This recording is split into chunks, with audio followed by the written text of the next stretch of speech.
下雨的声音。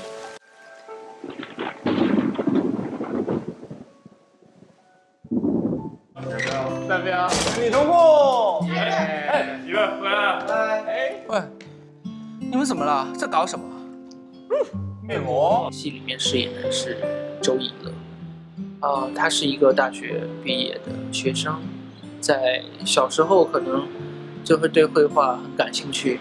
那他个人我觉得是比较安静，然后做事情比较低调一点的，然后刚好跟他兄弟阿伦是有相反的感觉。当初找释小龙不是找他来演拳脚功夫所有的动作片，只是说以乐是不是那么阳光热情，他是把喜欢放在心里面，默默守护着雨婕，反而是颠覆了他以前的戏路来演一个所谓的画家、当代艺术家。他其实个人本身也很有意愿，因为他觉得很具挑战性。饭店有那个吗？有健身房。记得上课怎么下去？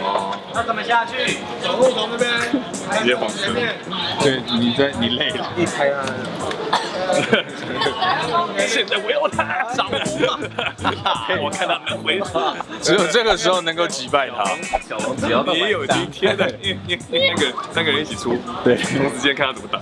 1、2、3，就还是挡不了，希望下次可以再赶快来台北拍，感觉很棒，大家都很基本上他平常的样子就是蛮沉稳的，然后蛮安静的。